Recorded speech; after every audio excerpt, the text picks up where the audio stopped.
अहमदनगर दक्षिण लोकसभा मतदारसंघातले भाजपचे पराभूत उमेदवार डॉक्टर सुजय विखे पाटील यांनी 40 केंद्रांवरील मतदान, ईव्हीएम आणि व्हीव्हीपॅटची पडताळणी करण्याची मागणी केलेली आहे। त्यासाठी त्यांनी एका मतदान केंद्रासाठी 47,200 रुपये प्रमाणे एकूण 18,88,000 रुपयांचं शुल्क देखील भरलेलं आहे। सुजय विखेंनी आता ईव्हीएम आणि व्हीव्हीपॅट पडताळणीची मागणी केलेली आहे आणि याच संदर्भातली अधिक माहिती देत आहेत आपले प्रतिनिधी सुनील भोंगळ। सुनील, नक्कीच अजिंक्य, आपण जर बघितलं तर अहमदनगर लोकसभा मतदारसंघातील भाजपचे पराभूत उमेदवार जे आहेत सुजय विखे यांनी जवळपास 40 मतदान केंद्रावरील ईव्हीएम आणि व्हीव्हीपॅटची पडताळणीची मागणी ही केलेली आहे आणि त्यासाठी त्यांनी जे शुल्क आहे तर ते देखील भरलेलं आहे। प्रत्येक मतदान केंद्रासाठी आपण जर बघितलं तर 47,200 रुपये प्रमाणे जवळपास 18,88,000 रुपये एवढे शुल्क त्यांनी भरलेलं आहे।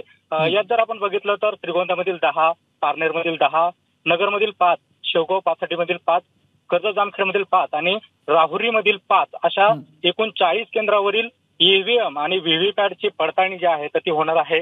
मात्र जर आपण यात बघितलं तर भाजपच्या एखाद्या उमेदवारानं अशा पद्धतीनं ईव्हीएमची पडताळणी करण्याची मागणी केल्यानं कुठेतरी राजकीय चर्चांना उधाण आल्याचं पाहायला मिळतंय। एकंदरीतच या संदर्भामध्ये 45 दिवसामध्ये निकाल जो आहे तर तो लागणार आहे। या निकालाकडे देखील सगळ्यांचं लक्ष लागलंय अजिंक्य।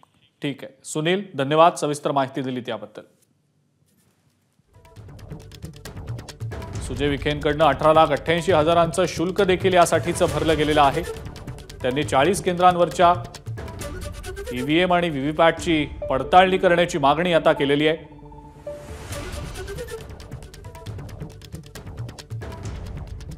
अहमदनगर दक्षिण लोकसभा मतदारसंघातले भाजपचे पराभूत उमेदवार आहेत डॉक्टर सुजय विखे पाटील आणि त्यांनी 40 केंद्रांवरच्या ईव्हीएम आणि व्हीव्हीपॅटची पडताळणी करण्याची मागणी केली आहे आणि त्यासाठी त्यांनी एका मतदान केंद्रासाठी म्हणून 47,000 रुपये प्रमाणे 18,88,000 शुल्क देखील भरलंय।